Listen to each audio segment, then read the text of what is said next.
Accused the United States of damaging the peace and stability of the Taiwan Strait. Beijing says that it also opposes any official US-Taiwan talks. This as several former senior US officials arrived in Taipei on a trip to signal President Joe Biden's commitment to Taiwan and its democracy.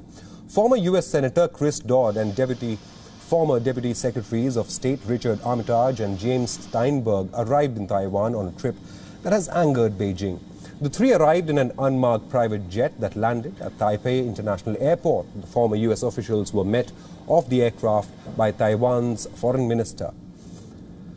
The top US diplomats in Taipei, Brent Christensen, was also at the airport, and the former US officials are also due to meet Taiwan President Tsai Ing-wen on Thursday. Even as the former US officials landed in Taipei, Beijing issued a warning to America.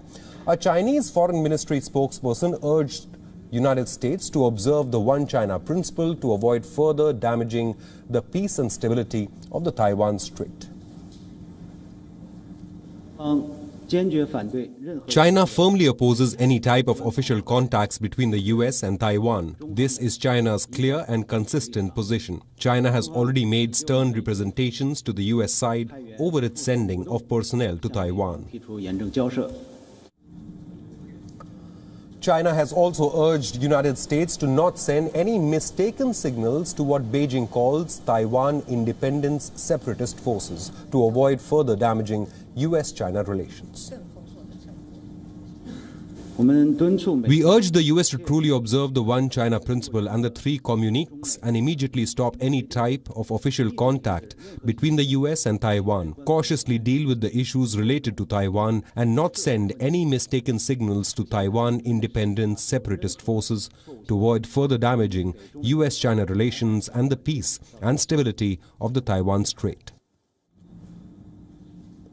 Tensions have soared in the Taiwan Strait in recent days. On Monday, 25 Chinese Air Force jets, including fighters and nuclear-capable bombers, entered Taiwan's air defense identification zone. This was the largest such incursion reported by Taipei to date.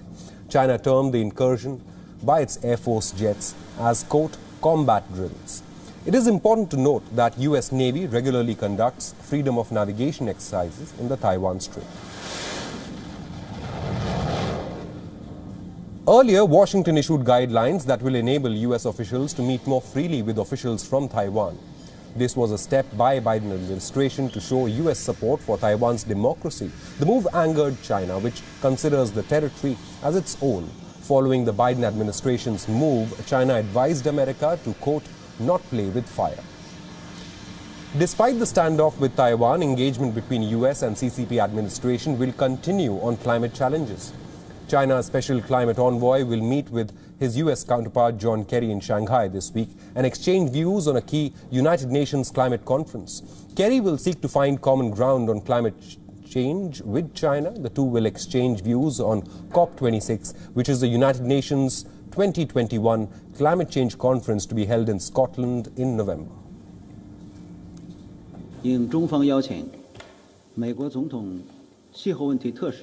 Following China's invitation, the special climate envoy for the US President John Kerry will visit China from April 14 to 17th. During this time, China's special climate envoy Zhai Zhenhua will hold meetings with Kerry in Shanghai and will exchange views on issues including US-China cooperation on climate change and the 26th United Nations Climate Change Conference.